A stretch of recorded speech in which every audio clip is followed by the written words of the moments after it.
여러분 안녕하세요. 내 계좌에 불만이 없도록 성공하는 투자 전략 세워드리겠습니다.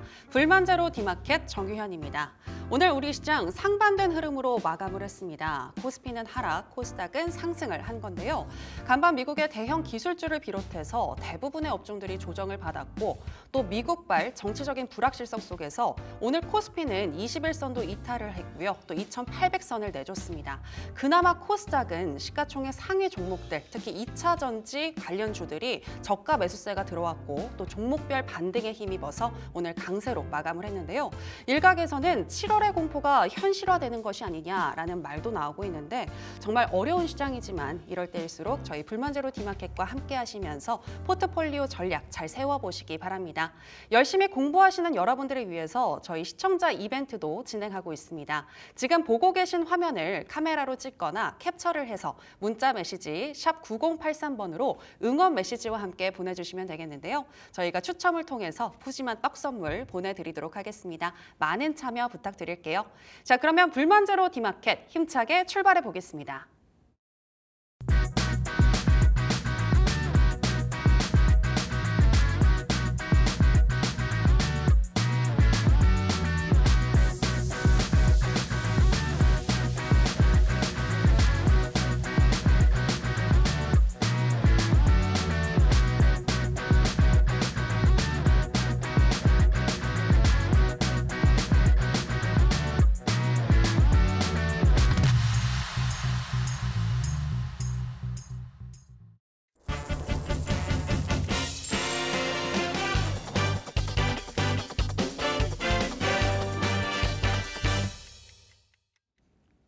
네, 오늘 시장을 뜨겁게 달궜던 키워드가 내일도 뜨거울 수 있을까요? 마감딜 오늘의 키워드로 살펴보겠습니다.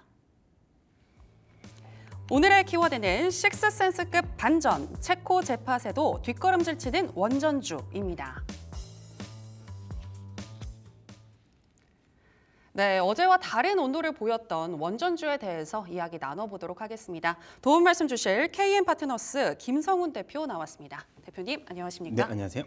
네, 엊그제 저녁이죠. 정말 좋은 소식이 있었습니다. 우리나라의 팀코리아가 체코 원전 수주 성공을 했다라는 소식이 들려왔는데 2009년 아랍에미리트 바라카 원전 이후에 15년 만에 이뤄낸 성과라고 하더라고요. 네. 의미가 남다를 것 같은데요. 네, 일단은 일단 규모로 따지자면 1.5배 수준이고요. 예.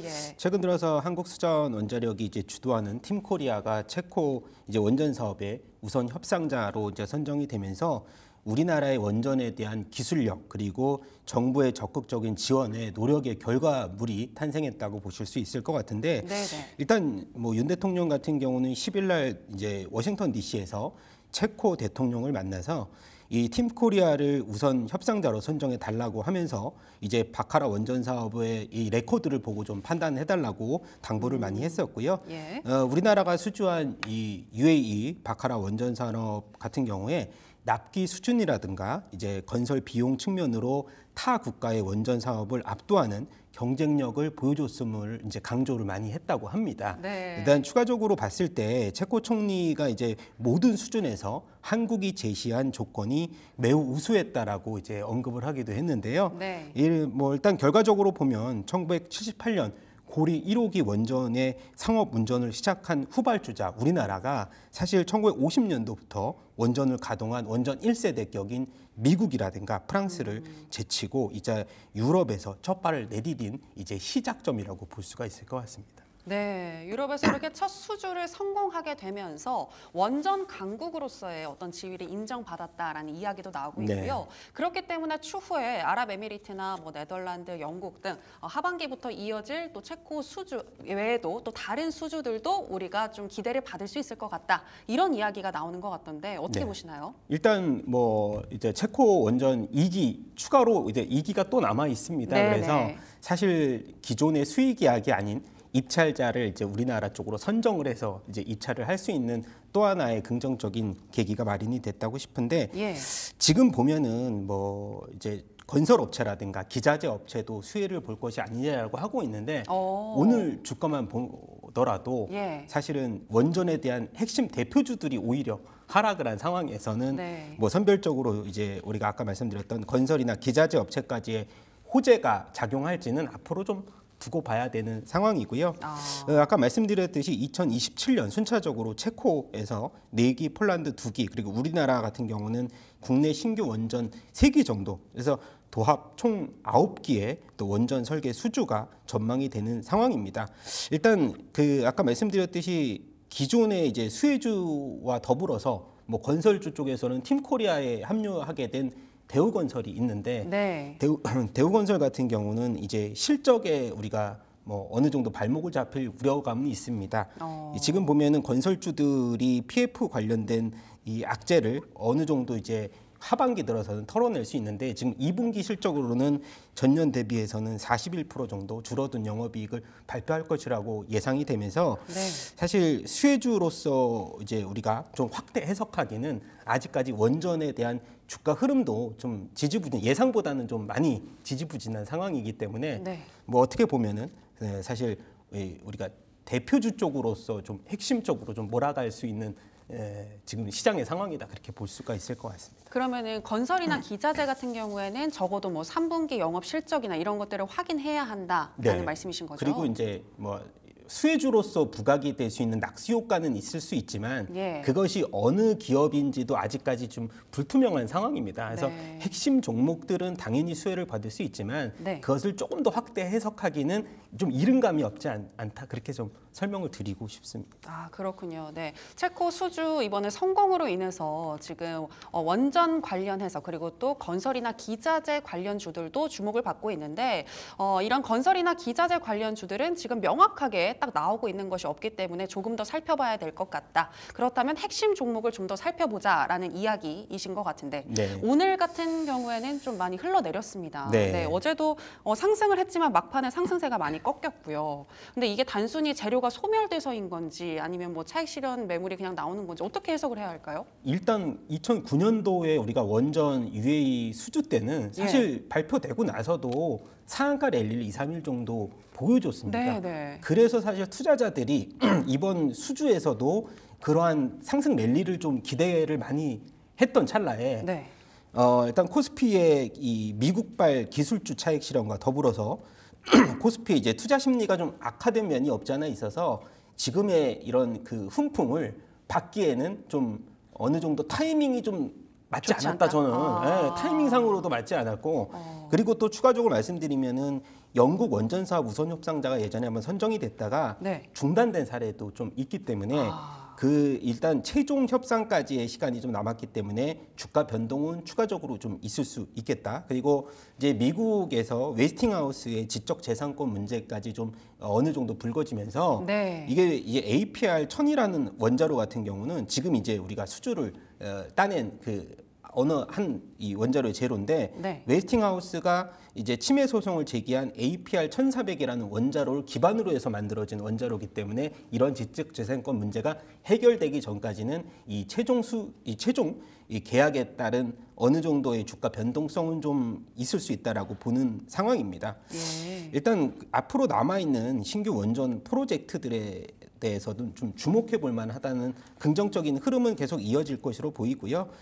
아까 말씀드렸듯이 중요한 요소는 지금 유럽발 수주가 이제 첫 단추를 깼기 때문에 앞으로 남아 있는 새로운 신규 수주에 대해서는 좀 긍정적으로 생각했으면 하는 바람이고 당장의 주가 변동성에서는 좀 우리가 앞으로의 그 뭐 일단 단기적인 배팅보다는 중장기적인 전략을 좀 짜는 것이 맞겠다라고 싶고요. 또 뭐 추가 말씀드리면 지금 중국에서는 원전 건설을 25기나 진행 중이고요. 그리고 인도에서 7기, 영국에서 2기 정도 진행 중인데 앞으로도 원전의 추가 건설 계획이 계속 이어지고 있기 때문에 지금에서는 뭐 2022년도하고 30년 대비해서 전력 수요가 5배 이상 증가될 것이라고 얘기가 되고 있는 상황에서는 원전에 대한 추가 수주 노력도 조금만 더 우리가 힘을 내준다면은 주가에 뭐 힘을 조금 더 실어주지 않을까, 저는 그렇게 생각이 되고, 또 마지막으로 국내에서 이제 11차 전력 기본 계획이 발표가 하반기에 있을 예정입니다. 그래서 국내 신규 원전 관련 계획이 구체적으로 또 윤곽이 나온다면 하반기에도 원전에 대한 추가적인 주가의 원동력, 모멘텀은 좀 살아있는 상황이다, 그렇게 좀 말씀을 드리고 싶습니다. 네, 그러니까 중장기적으로 봤을 때는 원전주 좋을 것 같다라고 얘기를 해주셨는데 요즘에 또 AI 관련해가지고 또 전력난에 대한 걱정이 많잖아요. 네. 이 부분을 또 원자력이 해소해 줄 수 있지 않을까요? 네, 맞습니다. 정확하게 보셨고요. 네. 그래서 지금 보면은 미국에서도 지금 원자력 발전법, 이 바이든 대통령이 이제 그 원전 인허가 촉진법에 서명을 하면서 2월에 하원을 통과시켰고요. 지난달 상원에서도 가결을 했습니다. 그래서 이러한 특별법이 진행이 되면서 이 우리가 전력난에 대한 해소법으로 대체 에너지법으로 원자력이 강하게 부각이 되고 있는 상황이고 또 추가적으로 여러분 아시다시피 SMR이라고 이제 소형 원자로의 네. 촉진 가속화도 진행이 되기 때문에 두산 에너빌리티가 이번에 이제 그 신규 모듈을 또 미국하고 따낸 전력도 있고요. 예. 그리고 인공지능 AI 열풍에 힘입어서 지금은 이상 기후에 대한 폭염이 좀 문제가 되고 있는 상황이고요. 예. 지금 이제 우리가 전체 에너지원의 75%를 수력 발전으로 충당하는 에콰도르 같은 경우가 최근에 가뭄과 기온 현상으로 인해서 전략 공급에 난항을 보여주고 있는 상황이고 대만과 같은 경우도 계속해서 정전에 대한 이슈가 발생이 되기 때문에 네. 대만 정부에서도 지금 그 과학단지 일부가 지속적으로 이제 정전이 되면서 전력을 좀 나눠서 사용을 해라라고 좀 정부에서도 계속 이제 뭐 압박을 가하는 상황입니다. 이 대만과 같은 경우는 전기료가 좀 싸기 때문에 네. 국민들이 이런 그 전력을 지속적으로 좀 아끼지 않고 쓰는 경향이 좀 있습니다. 부럽네요. 네, 네. 네네. 그래서 네. 그런 부분도 어떻게 보면은 사실 이제 우리가 이 원전에 대해서 추가적으로 계속해서 집중해서 좀 주목해 볼 만한 이 대체 에너지원이 아닌가 그렇게 보여주고 있고요. 네. 앞서서 이거 UAE 원전 얘기를 조금 더 해보자면 네네. 5기에서 6기가 추가 건설 논의가 되고 있는데 지금 보면 한국이 기존에 이제 2009년에 따냈던 가격 경쟁력 뭐 수준 그리고 원전 정비 우리가 한전 KPS가 원전 정비를 하고 있는데 네. 이 정비에서도 UAE가 너무나 만족하는 AS 서비스를 좀 계속 진행을 해주고 있기 때문에 추가적으로 이제 5, 6기의 이 UAE 신규 원전에 대한 수주 가능성을 조금 더 높이 이제 뭐 보고 있는 상황입니다. 아, 그렇군요. 네. 그리고 또 미국 원자력 발전법에 대해서 또 뭐 기대를 받을 수 있다라는 이야기도 있던데 그건 무슨 이야기죠? 네, 아까 말씀드렸듯이 이게 네네. 뭐냐면 그 미국에서 이제 원자력 발전법이 이제 바이든 대통령에 의해서 서명을 했는데 네. 인허가 원전에 대해서 신규로 이제 건설을 하겠다는 촉진법이 이제 이 민주당과 공화당의 양당 지지로 2월에 이제 하원을 통과를 했고요. 그리고 이제 지난달에 상원에서도 가결을 했기 때문에 앞서서 이런 에너지원에 대한 전력난을 해결할 수 있는 원전에 대한 신규에 좀 빠르게 우리가 건설을 추진할 수 있는 촉진법 그리고 아까 말씀드렸듯이 SMR 관련돼서도 우리가 소형 원자로에 대한 이 가속화 추진이 이 전력난을 좀 해결해 줄 수 있지 않을까라는 어느 정도의 원전에 대해서 좀 모멘텀이 굉장히 크다라는 효과를 좀 말씀을 드리고 싶습니다. 네. 지금 들어보니까 원전에 대한 모멘텀은 아직 많이 남아 있는 것 같은데요. 계속해서 지켜보시면 좋을 것 같고요. 또 우리 투자자분들 지금부터는 정말 집중하셔야 될 것 같습니다. 어제 달리는 말에 올라타셔가지고 지금 물리신 분들 굉장히 아파하실 것 같거든요. 네. 어떻게 대응을 해야 할지 향후에 어떻게 할까요? 뭐 사실 이제 우리가 언론에서도 네. 원전에 대해서 이제 우리가 이런 말씀을 드려보고 싶어요. 앞전에 이제 우리가 결승전에 진출을 했습니다. 왜냐하면 프랑스냐 한국이냐의 50%의 확률은 굉장히 좋습니다. 그리고 우리가 원전 우수 협상자를 이제 선정이 됐을 때의 상승 배리어와 하락 배리어를 봤을 때 실패했을 때의 하락폭보다 성공했을 때의 상승폭이 훨씬 크다고 이제 많이들 어디서 말씀을 드렸지만은 하루 만에 이제 오후장에서 상한가를 밀어내지 못하고 하락 추세를 이어가면서 오늘은 뭐 우리가 예상보다 더 큰 주가 하락을 급락을 보여줬기 때문에 사실 대응 전략을 조금 세운다고 하면 기존의 주주들 같은 경우는 사실 중소형 테마주 우리가 원전에 대해서 우리가 팀 코리아의 좀 그 변방에 있는 뭐 종목을 조금 말씀드리자면 뭐 서전기전, 보성파워텍, 뭐 우진, 또 우진 엔테카 같은 종목들이 있습니다. 뭐 이런 기업들도 사실 어느 정도 수혜를 받을 수 있지만 직접적인 수혜를 볼 수 있는 기업들은 우리가 알다시피 한전기술 설계 쪽으로 팀코리아.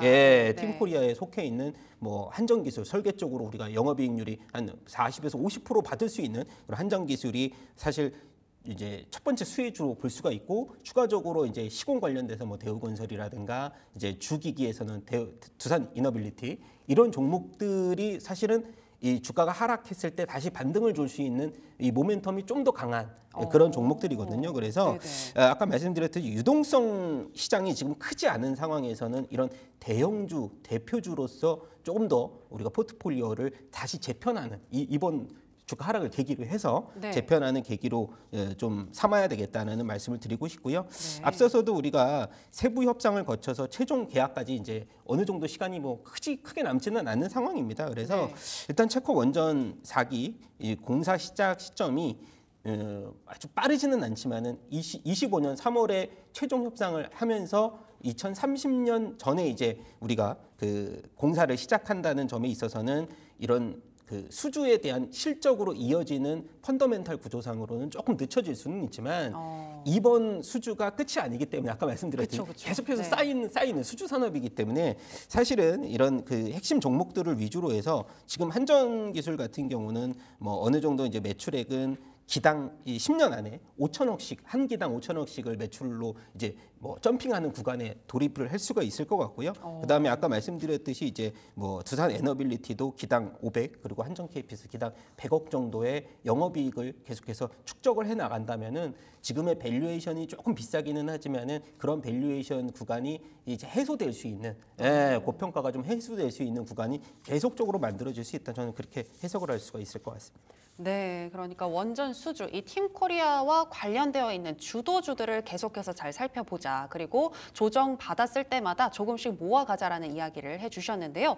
자, 그렇다면 원전주와 관련해서 주목하고 계시는 또 기대주가 있으실까요? 네, 좀 오늘 뭐 주가 하락이 좀 있어서 조심스럽긴 하지만 그래도 주도주겠죠? 네, 맞습니다. 그래서 두산 에너빌리티를 공략적으로 말씀드렸는데 이번에 두산 마켓하고 이제 분할이 확정되면서 주가가 조금 더 먼저 조정을 받아놓고 오늘은 뭐 조정폭이 아직 크지는 않지만 그래도 이제 두산 에너빌리티 하면은 40년간 우리가 원자로, 증기 발생기, 터빈 등의 핵심 설비와 이제 이 핵 연료 취급 설비를 제작해온 원전 전문 기업입니다. 그렇기 때문에 더 주목을 해야 되고요. 일단 SMR 역시 이제 최근 들어서 이제 그 어느 정도 미국하고 이제 모듈에 대한 그 기기 수주가 조금 진행이 되고 있는 상황에서는 두산 에너빌리티가 SMR에 대해서 최고의 수혜주로서 부각이 될 수 있는 가능성도 있습니다. 그리고 앞서서도 이제 두산 마켓하고 분할이 되면서 중간 지주회사에서 이제 순수 사업회사로 재편됨에 따라서 이제는 밸류에서 할인 요소가 조금 줄어들 수 있는 긍정적인 흐름이 나올 수가 있기 때문에 두산 에너빌리티를 좀 주목해보자라고 말씀을 드리고 싶습니다. 네, 원전 이슈뿐만이 아니라 지배구조 개편에 대한 것들도 또 호재로 작용할 수 있다. 약재로 이제 왜냐하면 두산 에너빌리티의 매출의 한 절반 정도를 차지했던 두산 마켓이 이제 분할이 되면서 사실은 이제 어느 정도의 주가의 조정폭 그것 때문에 주가가 좀 먼저 조정받은 폭은 있습니다만 일단은 아까 말씀드렸듯이 순수 이제는 원전 사업 회사로서의 탈바꿈을 하면서 거기에 따라서 이제 차입금을 이제 넘겨줬습니다. 그래서 추가적으로 이제 그런 순차입금이 1조 2천억 원이 감소됐다는 긍정적인 면도 있기 때문에 두산 에너빌리티가 이제는 뭐 원전에 대해서는 좀 더 가속화적으로 좀 발전을 할 수 있는 계기가 되지 않을까 싶습니다. 네, 그렇다면 오늘 같은 경우에는 지금 22,200원 선에서 마감을 했습니다. 네, 다음 주 월요일 날 공략해봐도 좋은 건지 또 목표가 어디 정도로 보시는지 궁금한데요. 일단 두산 에너빌리티 같은 경우는 앞서서 이제 밸류에이션을 제가 말씀드린 게 멀티플이 그래도 원전주 가운데서 한전 KPS와 더불어서 굉장히 쌉니다. 뭐 20배 수준이지만 지금 가격대에서 아까 말씀드렸던 수주 잔고가 지속적으로 쌓이고 아까 이제 우리가 원전에 대한 사업이 긍정적으로 좀 진행이 된다면은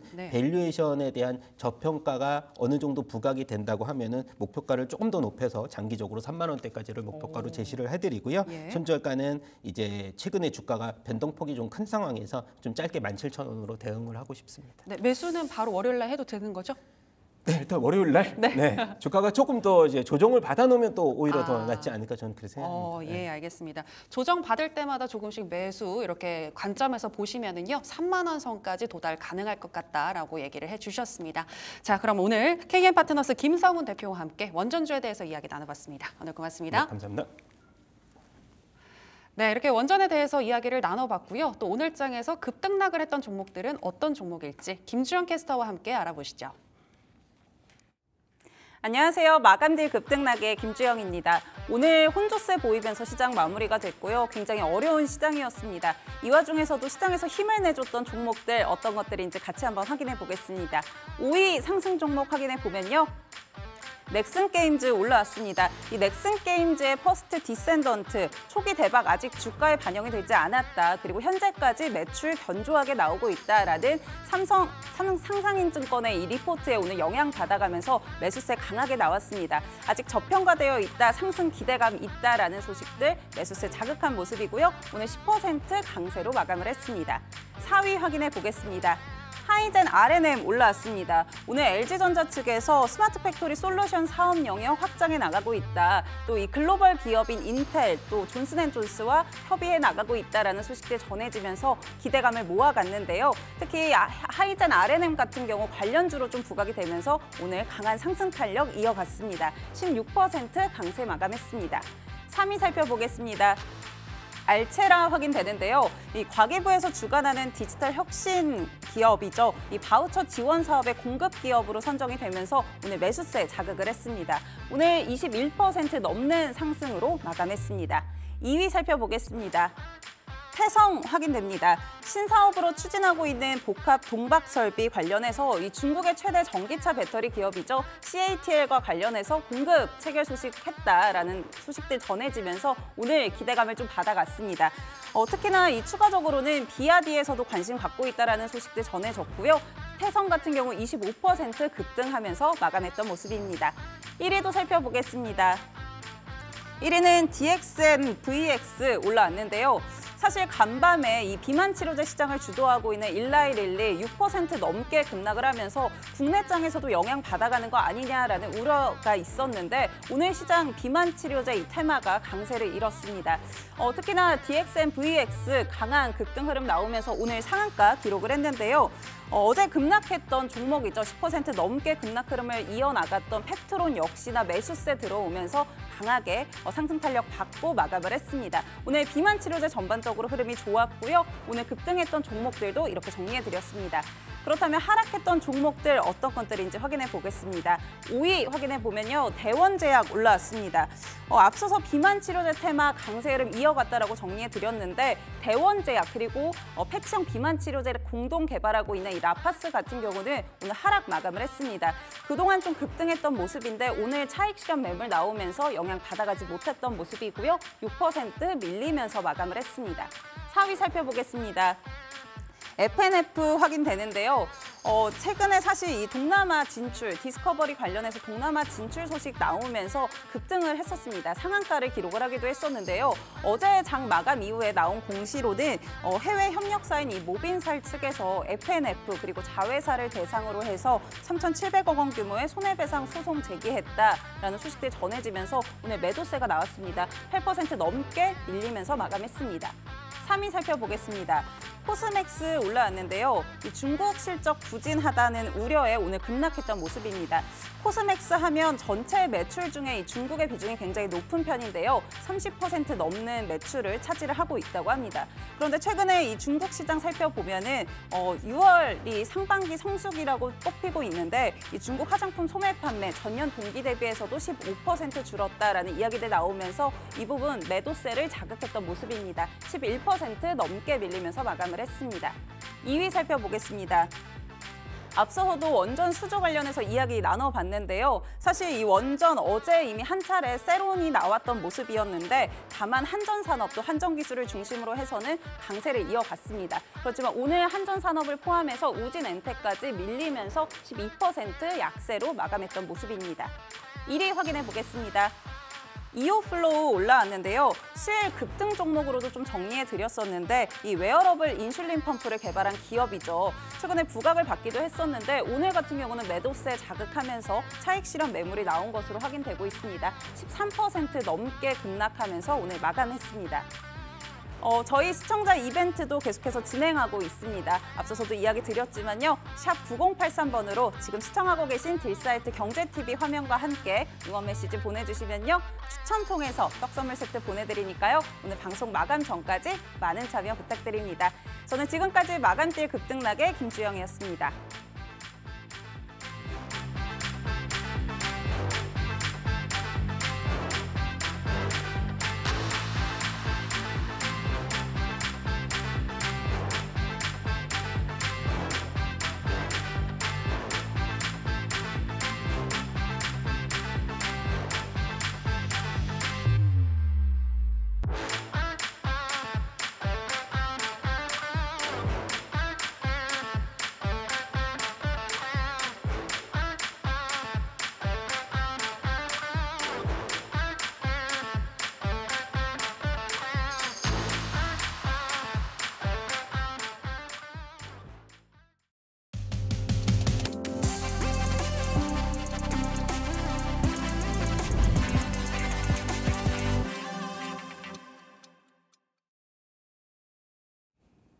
네, 주식격언에 이런 말이 있습니다. 나무를 보기 전에 숲을 봐라.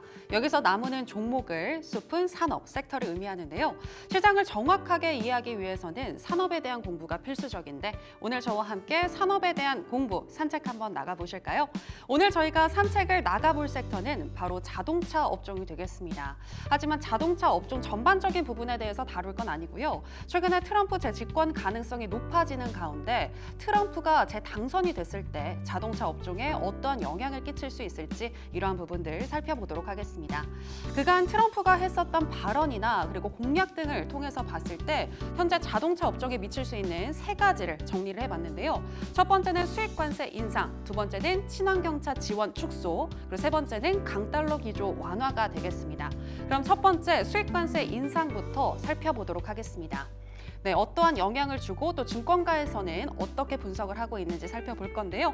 자, 지금 수입관세 인상이라는 내용은요. 트럼프는 본인이 당선이 되면 모든 국가의 수입산 제품에 대해서 10%, 특히 중국산 제품에 대해서는 60%의 수입 관세를 덧붙이겠다라고 공약을 내걸었습니다. 그만큼 보호 무역주의적인 정책을 펼치겠다는 건데요. 그렇게 되면 우리나라 자동차에도 수출 시에 10%의 관세가 붙는 거다 보니까 아무래도 미국산 자동차에 비해서는 가격 경쟁력이 좀 떨어질 수 있겠죠. 따라서 가격 경쟁력 약화와 수익성이 하락할 수 있다는 부정적인 또 전망이 있습니다. 하지만 또 이렇게 반대로 생각을 해보자면요. 현재 중국산 자동차 부품을 사용하는 미국 업체들이 있다고 하는데요. 아까 말씀을 드렸지만 중국산 제품에 대해서는 무려 60%의 관세를 부과하겠다라고 발표를 했기 때문에 상대적으로 10%의 관세를 부과받는 우리나라 입장에서는 특히 자동차 부품 같은 경우에는 반사 이익을 받을 수 있다라는 증권가의 분석도 나오고 있습니다. 자, 이제 두 번째 또 살펴볼까 하는데요. 두 번째는 트럼프가 친환경차 지원을 축소하겠다라고 발표를 한 내용입니다. 트럼프 대통령은 전기차를 그린 뉴 스캠, 그러니까 전기차 사기다, 네, 그린 사기다라고 지금 맹렬하게 비난을 하고 있는데요. 특히 이 IRA 법안과 카페 법안과 같은 바이든 정부가 주도를 했었던 신재생 에너지 정책의 일환들을 강력히 부정하고 있습니다. 이러한 관점은 러닝메이트인 벤스 의원 또한 현재 같은 상황이라고 하는데요. 그리고 또 오늘 속보가 나오기도 했습니다. 트럼프 전 대통령이 후보 수락 연설에서 내가 당선이 된다면 임기 첫날에 전기차 의무화를 중단할 것이다 라고 발표를 하기도 했는데요. 따라서 향후에 전기차 시장 성장률 둔화될 수 있고요. 또 전기차에 대한 보조금, 친환경차에 대한 보조금도 축소가 될 수 있습니다. 따라서 우리나라 같은 경우에는 전기차의 성장률이 또 둔화될 수 있다는 이야기가 나오고 있고요. 또 현재 우리나라에서는 IRA 법안이 폐지되는 것 아니냐라는 지금 의견까지 나오고 있는데요. 물론 이게 IRA라는 게 액트, 법안이기 때문에 또 의원들의 동의를 거쳐야 해서 쉽지는 않다라는 이야기도 나오고는 있습니다만 만약에 IRA 법안이 폐기가 된다면 그간 현재 공장을 열심히 세웠었던 완성차 업체나 또 2차 전지 업체들에게는 타격이 올 수 있다라는 전망이 나오고 있습니다. 자, 하지만 반대로 생각을 해보면 지금 트럼프가 강조하고 있는 것은 바이 아메리칸, 그러니까 미국에서 생산된 제품을 써라라고 강조를 하고 있는 건데요. 만약에 우리나라가 미국에서 생산되는 그런 차들을 많이 늘리게 되면, 그러니까 현지에서 생산하는 것들을 많이 늘리게 되면 이러한 부분들도 또 우리에게 수혜를 가져올 수 있게 만들 수 있다. 그리고 또 우리나라가 잘하는 게 바로 이 하이브리드 자동차인데요. 하이브리드 자동차로 홀류를 좀 해서 같이 판매를 하면 오히려 우리나라에게는 더 기회가 될 수 있다라는 증권가의 분석도 나오고 있습니다.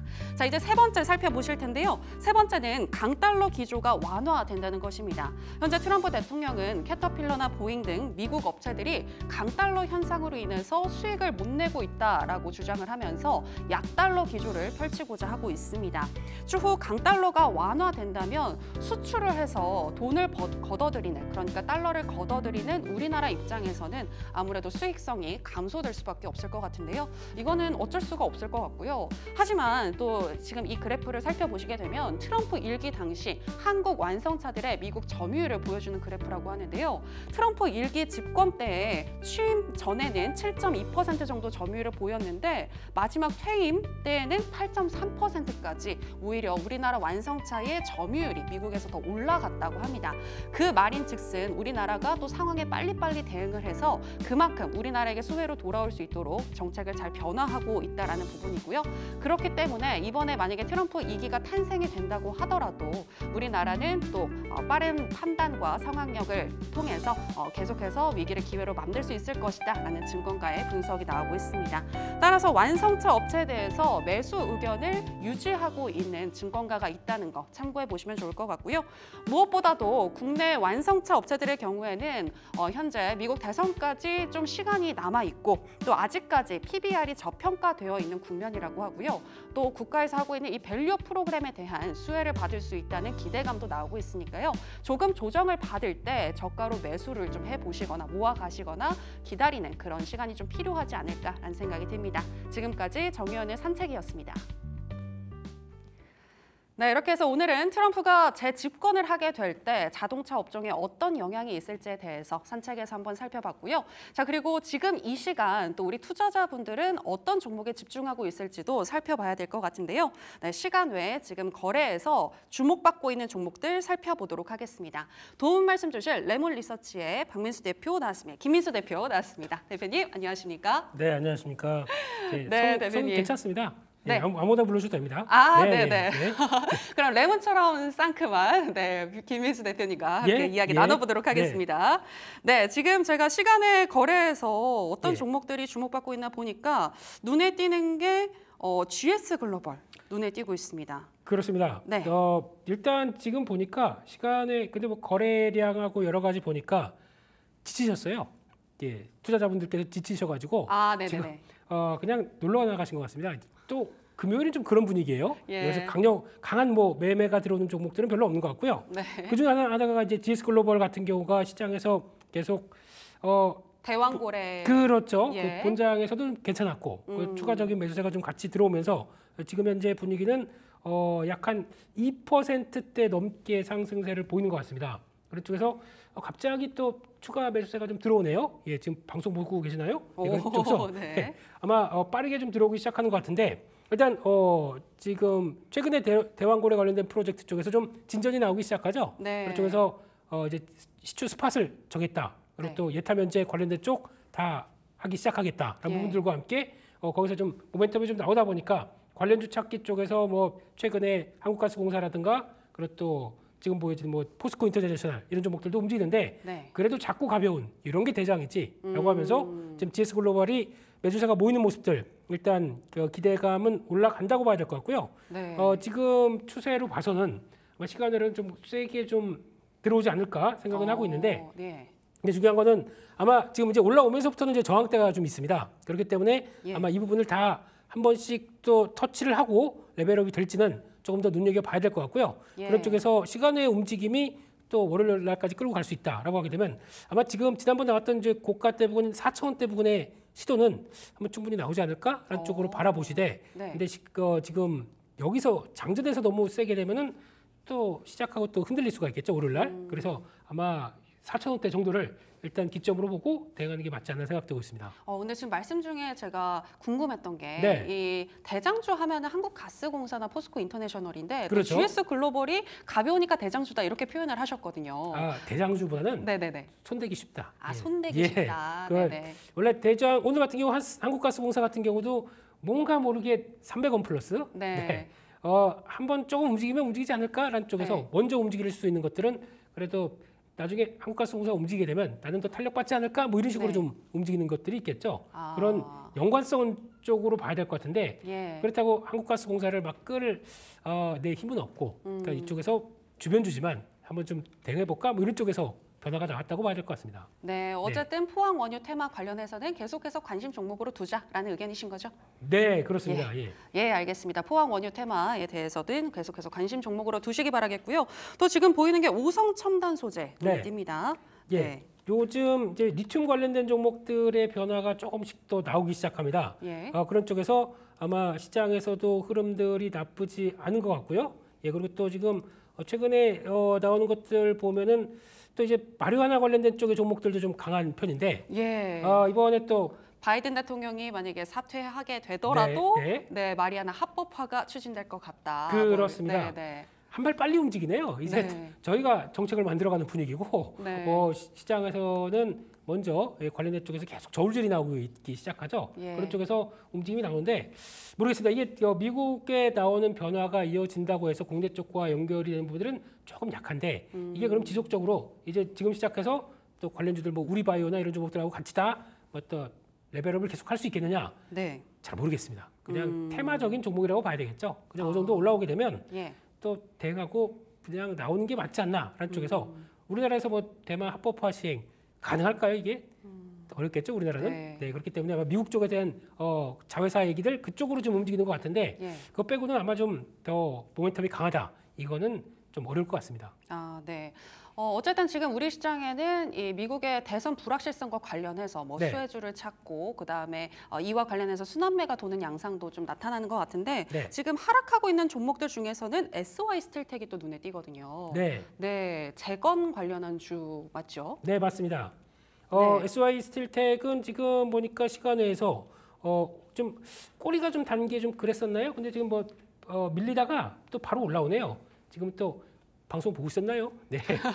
예, 다시 또 많이 올라오기 보시는 것 같습니다. 예, 그렇습니다. 네. 또 올라오기 시작하는데 일단 지금 변동폭은 좀 커질 시점이 됐고요. 네, 지난번 장중에 고점을 좀 돌파 시도하다가 약간 좀 차익 매물이 나왔기 때문에 예. 아마 시간에서도 좀 쥐락펴락하는 이런 모습들이 좀 많지 않을까 생각이 들고 있는데 여기서 이제 눈여겨 봐야 될 부분들은 일단 SY라고 하는 그 모듈러 주택 쪽이 이제 재건 테마와 함께 좀 더 확장되기 시작하게 되면 거기서 나오는 스틸은 누구 거 쓸 거야 하다 보니까 거기서 이제 계속 부각을 받는 종목이라고 봐야 되겠죠. 예. 근데 그럼에도 불구하고 지금 철강 업황이 그렇게 썩 좋지가 않은 편이어서 어떤 지금 나오는 실적 부분들을 계속 또 확장세로 갈 것이냐 이 부분이 중요한데 일단 지금 작년의 체력만 본다라고 하게 되면 그렇게 뭐 완전히 뭐 비싸다라고 볼 수는 없습니다. 지금 시총이 현재 한 1,200억대, 한 1,400억대 정도까지 가다 보니까 네. 작년 나왔던 실적 대비해서 고평가라고 볼 수도 없는데 네. 철강 업황 안 좋은 데 비해서 그러니까 철강 업체 피구는 그렇게 또 상대적으로는 좀 비싸다고 볼 수는 있겠죠. 그러다 보니까 이런 쪽에서 모멘텀을 안고 움직인다라는 점으로 예. 봤을 때는 계속 또 대응할 수가 있겠는데 아마 이쪽은 주가가 그래도 지난번에 나왔던 3,700원대 부근이 이탈하기 시작하게 되면 네. 아무래도 부담감이 좀 높을 수가 있기 때문에 그 점은 좀 염두를 하시고 보시는 게 맞지 않나 싶습니다. 네, SY 스틸텍 같은 경우에는 3,700원을 지지하는지 이 부분도 잘 살펴보시면서 계속해서 대응하시면 좋을 것 같고요. 자, 그리고 마지막으로 반도체 관련해서 좀 이야기를 나눠볼까요? 네. 삼성전자는 지금 하락 쪽에 있고 YC 같은 경우는 1.12% 정도 상승하는 흐름 나타나고 있는데 네. 어떻게 보시나요? 삼성전자 100원 마이너스입니다. 네. 네. 그리고 또 말씀하셨던 YC 요즘에 또 HBM 또 관련해서 그렇죠. 예, 그래서 한번 저 많이 밀렸다가 이제 살짝 고개를 들기 시작하면서 너무 많이 빠졌다라는 쪽에 대한 변화가 나오기 시작하는 흐름들인데 일단 최근에 많이 하락하다 보니까 일단 기관 쪽에서 매수세가 좀 들어오기 시작하고요. 예. 특히 보통 이런 자리 쪽에서는 한 번쯤 변화가 들어올 땐 됐습니다. 네, 그런 쪽에서 좀 어지러웠다가 그 자세를 좀 잡는 모습들이 나온다라고 하게 되면 일단 지금 단기 저항권이 한 16,000원대 중반대 정도까지는 있고요. 이 부분을 돌파를 시도한다라고 하게 되면 다음 저항대 한 18,000원대 부분까지는 연료가 있기 때문에 지금은 이제 제일 체크해야 될 게 거래 같습니다. 이쪽에서 바닥 확인돼서 만드는 거래가 확인되게 되면 위쪽일 가능성이 높겠죠. 그래서 예. 추가적인 탄력들은 보이는데 그러면 나머지 종목들 HBM과 같은 종목들 뭐 한미반도체부터 네. 뭐 PSK홀딩스 이런 종목들까지 다 같이 쭉 끌어올려서 와 이제 HBM 시작이다라고 보여줄지가 고객 관건인 거죠.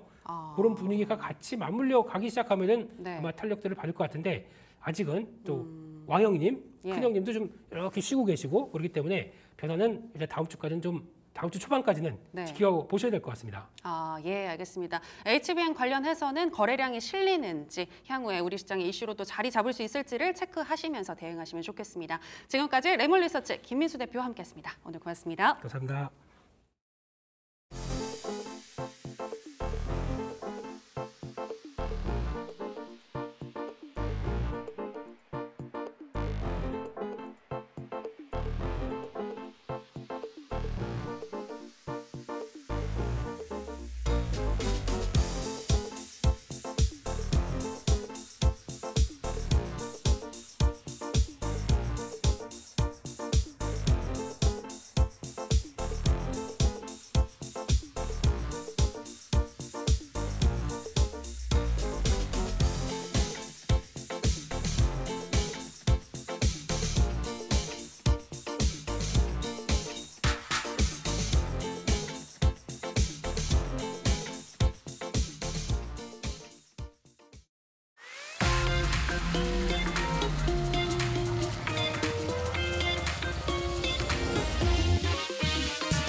네, 앞서서 오늘 장에서 눈에 띄었었던 섹터와 종목들을 살펴봤고요. 또 다음 주에는 어떤 이슈에 주목을 하고 어떤 종목 살펴봐야 할지 내일의 장바구니에 꼭꼭 눌러 담아보도록 하겠습니다. 도움 말씀 주실 프레스티지 경영연구소의 반종민 소장 모셨습니다. 소장님, 안녕하십니까? 네, 반갑습니다. 네. 네, 앞서서 시간의 거래 때도 저희가 이야기를 했습니다만 이 트럼프 수혜주 찾기가 우리 시장에도 계속 되고 있는 것 같은데 관련해서 남북 경협주도 또 움직이고 있습니다. 네. 예, 그렇습니다. 그래서 이 남북 경협주는 좀 그 밤 사이에 좀 이슈가 나왔던 게 뭐냐면은 트럼프 전 외교 그 책사 중에 이제 그레넬이라고 있는데 이분께서 그 코멘트가 좀 약간 그 남북 경협과 관련된 그러니까 김정은 그 위원장 관련된 좀 코멘트가 나왔었습니다. 네. 그러면서 오늘 그 남북 경협주가 좀 상승할 수 있는 흐름들을 좀 보여주지 않을까라고 했는데 물론 여기에 대해서 좀 편차가 각각 그 관련된 종목들마다 다르긴 하지만은 그렇다 하더라도 분위기가 좀 연출됐다라고 좀 보시면 될 것 같고요. 예. 그리고 트럼프 정권 시절 그러니까는 이전에 정권 시절 때 북한과 커뮤니케이션이 굉장히 좀 활발했습니다. 네. 뭐 잘 아시겠지만은 서로 그 김정은 위원장하고 뭐 트럼프하고 같이 이제 만나가지고 여기에서 뭐 여러 가지 얘기도 나왔었고 심지어는 우리나라도 남북 경협과 관련된 내용들이 굉장히 많이 나오면서 2018년 당시 때 굉장히 좀 붐을 일으켰었거든요. 네. 물론 이제 나중에 베트남 가가지고 물론 이제 빠이빠이 했던 걸로 알고는 있긴 하지만 네네. 그렇다 하더라도 이러한 분위기가 좀 더 연출될 수 있다는 점도 체크를 하셔야 될 것 같고요. 트럼프 당선 시 남북 경협주의 상승 가능성도 좀 있기는 합니다. 이게 왜 그러냐면 오늘 또 내용이 나왔던 게 트럼프가 그 김정은이 날 기다릴 것 뭐 이렇게 좀 얘기를 했는데 맞아요. 예, 네네. 이 얘기가 단순히 그냥 단순히 넘길 내용은 아닙니다. 그렇기 때문에 여기에 대해서 분위기를 봤을 때는 물론 이제 좀 리스크가 있기는 한데 네. 그 바이든 후보가 또 이제 또 바뀔 수 있다라는 내용들이 있잖아요. 맞아요. 지금 해리스 부통령. 네네. 네, 그래서 지금, 네. 예, 주말 사이에 이 내용이 나오면은 다음 주 때 또 어떤 변화가 있을지 모르겠는데 예. 그렇다 하더라도 지금은 바이든 후보 트럼프 후보 쪽에 좀 더 포커스가 많이 맞춰져 있다 보니까는 여기에 따라 지금 남북 경협주도 같이 좀 살펴보셔야 될 것 같고요.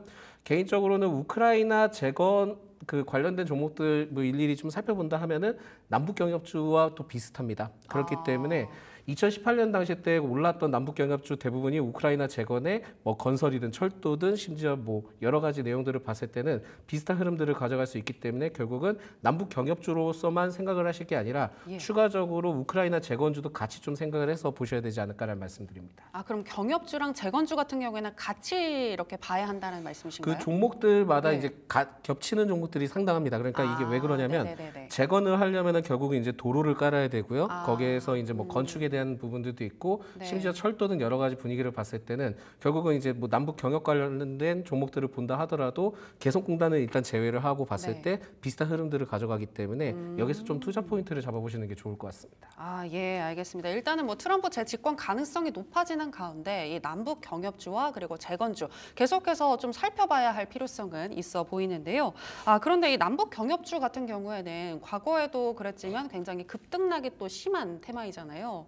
근데 어떻게 대응 전략 가져가야 할지도 궁금한데요. 저는 개인적으로 남북 경협주의 경우에는 뭐 가스관 테마든 뭐 여러 가지 있는데요. 네. 제가 지금 종목들을 좀 몇 가지 살펴보니까 그 타 섹터와 좀 연관되는 게 있더라고요. 그래서 만약에 이제 철관이나 뭐 그런 걸 봤을 때 또 결국은 대왕고래와도 좀 연관이 됐을 수도 있고 예. 건설이다 하면은 또 우크라이나 재건도 연결될 수 있는데 심지어 그 원래 이제 대표적으로 남북 경협주 관련된 분위기가 연출이 됐을 때 그 철도 관련된 종목들도 좀 많이 움직였었거든요. 네. 그래서 대아티아이나 현대로템 관련된 기업들이 올라갔는데 또 현대로템은 방산도 연결이 되어 있고 철도와 관련된 부분들이 있다 보니까 여기에 대해서 좀 살펴봤을 때는 복합적인 요소들이 있기는 하지만은 저는 개인적으로 좀 시가총액 낮은 종목들은 그냥 트레이딩 관점으로 한번 보시면 좋을 것 같고 만약에 현대로템을 좀 보게 된다 한다면은 방산과도 좀 연관점이 있다 보니까 오히려 그 섹터에 대한 기대감을 갖고 봤을 때는 좀 비중을 높게 실어도 그 현대로템은 그렇게 문제가 될 것 같지는 않습니다.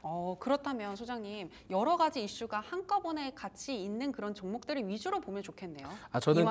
저는 개인적으로는 한 네. 종목에 있는 섹터만 가지고 있는 그 여러 섹터 있는 종목들 위주로 좀 좋아합니다. 그래서 한 종목이 만약에 섹터가 무너졌다 하면은 다른 섹터를 통해서도 올라갈 수 있다는 점이 있다면 있기 때문에 네. 이 점에 대해서는 복합적인 테마를 갖고 있는 종목이 좋다라는 말씀을 추가적으로 드리겠고 지금 현재 시점에 대해서는 그 증시의 변동폭이든 이슈가 굉장히 좀 상당히 심하기 때문에 결국 이런 관점을 두고 접근했을 때는 테마가 최소한 2가지 정도는 있는 기업들이 낫지 않을까라는 말씀드립니다. 아, 네, 알겠습니다. 남북 경협주 여러 가지 섹터에 속하는 종목들 위주로 한번 살펴보면 좋을 것 같다라는 의견 들어봤고요. 자, 그리고 이번에는 또 게임주에 대해서 이야기를 나눠볼까 하는데요. 바닥을 기고 있는 게임주인데 그래도 옥석은 있다라는 또 기사가 있더라고요. 예, 그 기사를 보고 네. 이게 바닥이 과연 아무튼 그렇습니다. 그래서 더 내려갈 수도 있다는 그렇죠. 말씀이신가요? 예, 그래서 지금 올라가는 종목들의 경우에는 모멘텀이 좀 있기 때문에 올라가는 거지 나머지 네. 기업들의 경우에는 그 모멘텀이 일시적으로 소멸이 된다 하면은 추가 조정 가능성은 있거든요. 이게 왜 그러냐면 게임주에 대해서는 하반기 신작 출시에 대한 기대감이 지금 나오고 있긴 합니다. 예. 그래서 여기에 대한 분위기는 일단 되긴 했는데 게임의 성장성에 대해서는 저는 개인적으로는 그러니까 전체 성장성을 얘기를 하는 건데 네. 전체 성장성에 대해서 그렇게 크게 기대를 하진 않고 있고요. 최근 지난 5월 때 게임 산업 육성 방안에 대한 법안이 법률 정책적인 부분들이 나오긴 했지만은 거기에 게임 성장 전반적인 정책에 대한 내용들은 나와 있진 않았고 심지어는 세제 지원 혜택이나 그런 내용들이 없었기 때문에 결국 게임주의 경우에는 성장 위주로 보기보다는 결국은 개별적 이슈를 봐야 되는데 이게 왜 그러냐면은 그 코로나 당시 때 화장품 쪽에 중국 쪽에 대해서 분위기가 되게 좋지 않았거든요. 예. 게임주도 마찬가지입니다. 코로나 시기 때 게임주도 중국 쪽에서 굉장히 게임도 중국 쪽에 산업이 많이 발전이 됐었고 아마 모바일 게임이든 좀 해보셔서 아실 수도 있을 텐데 네. 광고 보면 되게 현란하잖아요. 네. 우리나라 인기 연예인들을 사용해서 해서 광고를 대대적으로 좀 했고 마케팅 비용을 굉장히 좀 많이 썼는데 그때 봤을 때 이게 한국 게임이구나 우리나라 게임이구나 했지만은 중국 게임이었거든요. 그러다 보니까 그런 쪽에 마케팅을 많이 태우면서 중국 쪽에 굉장히 많이 점유율을 가져갔습니다. 예. 그렇다 보니까 지금은 우리나라의 게임 강국이다 그런 내용들을 보기에는 좀 어려운 상황이고 성장을 한다라도 좀 한계성을 좀 보일 수 있기 때문에 여기에 따른 각각 기업마다 특징을 좀 살펴보셔야 될 것 같고요. 네. 특히 이제 개별적인 이슈를 주목을 해야 되는 추가적인 포인트가 뭐냐면 아직까지 게임 산업에 대해서 성장을 하려면은 사업적으로 다음 스텝이 있어야 되거든요. 네. 근데 그 다음 스텝을 제가 개인적으로 바라봤을 때는 메타버스는 아니라고 생각을 하고 P2E 쪽에서 P2E가 좀 붙어야지만 산업적으로 좀 성장을 할 가능성이 높을 것 같습니다. 예. 근데 아시겠지만 우리나라 P2E는 아직까지는 허용이 안 돼 있고 해외 쪽으로 우회를 해서 하고 있다 보니까 결국 산업적으로 봤을 때는 좀 성장할 수 있는 한 단계 업그레이드 할 수 있는 분위기는 지금 사실상은 좀 연출하기 힘들 것 같아서 개별 기업들의 이슈를 체크를 해서 접근하시는 게 포인트다라는 말씀드립니다. 예, 알겠습니다. 게임주는 개별적 이슈에 집중을 해서 살펴보시면 좋을 것 같고요. 그리고 또 요즘 인도 등의 이 신흥국에서 모바일 게임 시장이 또 인기를 끌고 있다고 하던데 네, 인도를 공략하는 게임사 주목해 봐도 될까요? 간단히 좀 얘기해 주시죠. 예, 인도 쪽을 공략을 해보는 게 좋죠. 왜냐하면 인구가 워낙 많기도 하는데 일단 GDP야 1인당 GDP하고 편차가 좀 있을 수는 있긴 하지만 소득 구간이 있기는 하지만은 그래도 인구가 많고 그런 부분들을 봤을 때는 그렇게 크게 문제가 되진 않을 것 같습니다. 그래서 국내 중심으로 활성화시키기에는 게임 산업을 봤을 때 좀 한계가 있기 때문에 그렇게 좀 확대를 하는 거는 굉장히 좀 긍정적이다라는 말씀을 드릴 수 있을 것 같고 네. 개인적으로 아마 이거 궁금하셨을 것 같아요. 그러니까 시프트업에 대해서 무처럼 만에 반등이 나왔는데 네. 상장한 이후로부터 분위기가 좋진 않죠. 네. 그래서 초반에 시총 4조를 기록을 했지만은 분위기가 전체적으로 좀 안 좋았잖아요. 네. 그러면서 전일 때 제가 알기로는 이 기업이 공모가가 6만 원 정도인데 그 윗부분은 상단을 살짝 건드렸다가 올라왔던 부분들이 있기 때문에 오히려 지금은 기술적 반등으로 좀 올라올 수 있을 것 같고 시프트업에 대해서는 기업 가치에 대해서 저는 그렇게 긍정적이진 않습니다. 그렇다 보니까 니케에 대해서 좀 얘기가 나오지만은 그걸로 가지고는 성장하기엔 좀 한계가 있을 것 같고 이 시프트업에 대해서는 저는 좀 약간 운영 자금에 대해서 좀 마음에 들지 않는 게 공모해서 운영 자금 했을 때 4억을 짓는다라는 내용이 있기 때문에 거기에서 봤을 때는 그렇게 긍정적이진 않고요. 결국은 이제 상황들을 봤을 때 최근에 주가 흐름들을 봤을 때는 넥스게임즈나 크래프톤, 펄어비스가 강세이기 때문에 이쪽 보시는 게 좋을 것 같고 실적과 신작에 대한 모멘텀이 결합된 기업들 위주로 좀 주목을 해보실 필요는 있을 것 같습니다. 그렇군요. 그렇다면 오늘 게임주 내에서 탑픽 종목 어떤 종목으로 가지고 오셨을지 궁금한데요. 예, 최근에 이제 분위기가 좋은 기업이 넥슨 게임즈입니다. 그래서 오늘 반등했더라고요. 그래서 넥슨 게임즈를 좀 가져왔고요. 현재 주가가 퍼스트 디센던트에 대해서 좀 반응을 하고 있는데 이게 트래픽 순위에 따라 좀 움직이고 있다 합니다. 근데 움직이고 있는데 그렇게 좀 크게 문제가 되는 건 아닌 게 뭐냐면 초기 때 이제 대박을 좀 적절하게 반영하지 못했다라는 리포트가 나오고 있는데 저도 좀 그렇게 생각하고 있고요. 게다가 지금 이달 초에 이 게임이 나왔기 때문에 결국 실적이 2분기 때는 좋지 못할 거고 3분기 때 기대를 해볼 수 있을 겁니다. 그래서 3분기 때 실적이 반영받는 시기를 봤을 때는 오히려 주가는 8월 달까지는 좀 기대를 해볼 수 있지 않을까라는 말씀 드리겠고요. 예. 이달에 외국인과 기관의 순매수세 유입이 계속되고 있는데 특히 이제 기관에서 연기금과 투신 사모펀드 쪽에서 매수세가 붙는다는 거는 결국 투자 관점으로 들어온 케이스가 있다 보니까 여기에 대해서는 좀 굉장히 긍정적이고 현재 주가 아랫대는 뭐 지지 구간을 잘 만들고 있고 상단에는 별다른 저항 구간이 크게 보이지 않기 때문에 오히려 상승할 가능성이 높다라는 말씀을 드리겠습니다. 네, 넥슨 게임즈까지 이야기 나눠봤습니다. 반정민 소장과 이야기 나눴습니다. 오늘 고맙습니다. 네, 시장에 영향을 줄 수 있는 일정들 어떤 것들이 있는지 장바구니 일정에서 열어보겠습니다. 다음 주 일정 살펴보면요. 네, 22일 월요일에 중국의 7월 대출 우대금리 발표가 예정이 되어 있습니다. 사실상 기준금리 역할을 하는 게 이 대출 우대금리인데요. 지난달까지 넉 달 연속 이 변동폭 없이 유지를 했었습니다. 하지만 최근에 이 중국 경제를 좀 살펴보면 내수 경제가 좀 부진하다, 흐름이 좋지 않다라는 이야기들 나오면서 이번에는 인하할 것이다라는 전망이 나오고 있는데요. 관련한 소식들 체크하면서 대응해보시는 게 좋을 것 같습니다. 두 번째 일정 확인해 보겠습니다. 22일에는 미국 증권거래위원회가 이더리움 현물 ETF 승인 여부를 발표를 합니다. 시장에서는 이더리움 현물 ETF 출시가 된다면 앞서 승인이 됐던 이 비트코인 현물 ETF보다 자금 유입은 적겠지만 파급력은 더 클 것이다라고 전망을 하고 있는데요. 기존의 거래소에 들어와 있는 이 이더리움 공급량이 적기 때문에 수요가 공급을 넘어서면서 이더리움의 가격을 견인할 것이다라고 보고 있습니다. 관련해서 체크해 보시면 좋을 것 같고요. 또 트럼프 수혜주로도 주목받고 있기 때문에 가상화폐 관련주들도 같이 묶어서 체크해 보시면 좋을 것 같습니다. 세 번째 일정 확인해 보겠습니다. 2분기 실적 발표하는 기업 월요일에는 버라이즌이 예정이 되어 있습니다. 버라이즌 같은 경우는 1분기 부진한 실적을 좀 내세웠었는데 그러면서 주가를 좀 끌어내렸었습니다. 2분기도 역시 이 흐름 이어갈지 체크해 보시는 게 좋을 것 같습니다. 네 번째 일정 확인해 보겠습니다. 월요일과 화요일에는 PNS 미케닉스의 공모 청약이 진행이 됩니다. 재활 로봇 전문 기업인데요. 좀 주목해 볼 부분은 이 밸류에이션 산출 과정에서 로봇 기업이 아니라 이 의료기기 기업들을 피어 그룹으로 선택했다라는 점이고요. 또 이 로봇 기업들 대비해서 저평가되어 있는 밸류에이션이 낮게 선정이 됐다라는 이야기들 나오면서 시장이 이 부분을 강점으로 보고 있는 것 같습니다. 관련해서 좀 체크해 보시면 좋을 것 같고요. 또 하지만 최근에 이 IPO 시장 좀 흐름이 약해졌다, 탄력이 약해졌다라는 이야기들 나오고 있기 때문에 이 부분 좀 보수적으로 접근하는 것도 필요할 것 같습니다. 네 가지 일정 정리해 드렸고요. 저희 시청자 이벤트 계속해서 진행하고 있습니다. 참여하셔서 턱 선물 세트 받아가시기 바라고요. 주의 마지막 거래일까지 너무 고생 많으셨고요. 저는 다음 주 월요일에 다시 찾아뵙겠습니다.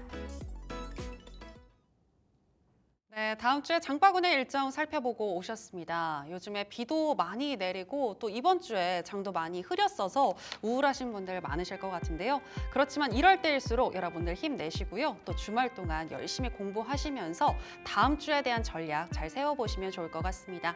저희가 방송에서 전해드리는 내용은 투자 판단에 대한 조언일 뿐 해당 종목의 상승이나 하락을 보장하진 않습니다.